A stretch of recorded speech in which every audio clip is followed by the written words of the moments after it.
Today I want to show you something very, very transparent and very, very open, because I think when we talk about numbers and when we talk about selling online and selling on eBay and look how much I made, there's sometimes a little bit of skewness to this. There's a little bit of dilution, and sometimes it can be taken out of context. It's easy to say, look how much money I've made in the last 90 days versus look how much money I actually profited in the last 90 days. And that's what I want to clear up for everyone. This is for myself, obviously, so you can see mine, but helps give you some perspective that when you do see other numbers, make sure you take into account some of these different things, but also you shouldn't really be comparing yourself to anyone else's numbers other than your own of where you were 30 days ago, a week ago, 90 days ago, a year ago, whatever it may be. Find some benchmark of your own and compare to. But let's get into it. So there's going to be 3 views that I'm going to show you today. The first one being my 90-day view that you can see for eBay. And this is on the eBay app telling me how much money, how much income, how much revenue, how much sales has been generated in the last 90 days. And as you can see here, it's quite a good number. It's quite a good number, but that doesn't take into account any costs, any expenses, nothing like that. All that is telling me is that this is how much revenue I have done in the last 90 days. And of course, sometimes we look at this and think, I want that to be higher. Sometimes I want this to be, even more, or maybe you're quite comfortable with it. But that's kind of the first pulse check we get when we jump onto eBay to see how much money we're making. Well, there's another view. The next view is then kind of like what a lot of people probably talk about in terms of how much profit I've made, or this is how much profit I made after postage. Well, there's this view that I have here for you, and I'm going to do this basically on the same time period of 90 days to help you understand. Revenue for me is around $14,500, or just a bit more than that. And that's for the last 90 days. Now, this revenue is purely just sales, not including postage on top of those sales. When you look at the 90-day view on eBay, that is actually all your sales plus how much people paid for postage as well. Then what gets interesting is you've got to take into account, usually when people are selling on eBay, there's cost of goods, how much did you pay for the item that you sold, what were the fees of the items that you sold, and what was the postage cost at your expense. They're the 3 areas most people are focusing on.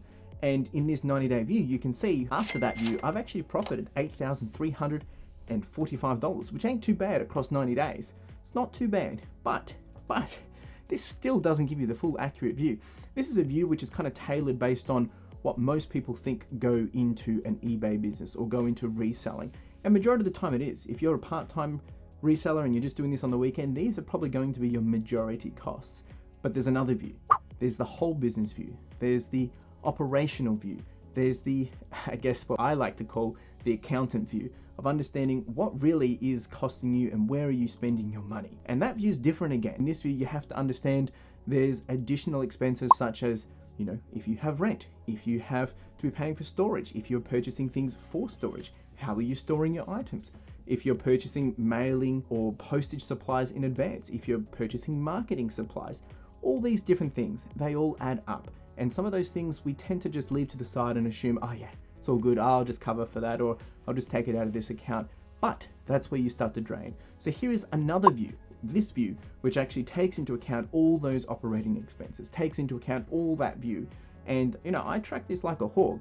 And the difference is here for the last 90 days, in terms of revenue, it's exactly the same, $14,593. But then when we take away the fees, when we take away the postage paid, when we take away other expenses, which is just, things around printer related, additional marketing expenses, storage, tubs, all those things, we start to then end up with total profit. And also, if you want to include, you can either do it from a new stock method or versus a sold cost of goods method. Basically, my profit comes out to be $6,302. So there's quite a big gap from that previous view.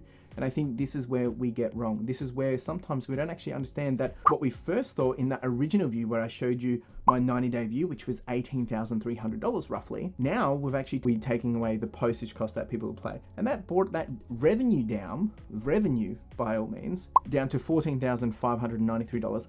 But then when we remove the first initial expenses that most people think are running a business, we come down to a profit of $8,345. But we then have to take out all the operating things, the things that people don't always talk about, and then we actually have where our real profit is for the last 90 days, bringing us in to $6,302. And that's the reality of it. If you've got any questions about this, please let me know. I like to be very open about it. And I just wanted to give that reminder to help people see that, we are going to have big weeks, small weeks, but also there's numbers all behind this.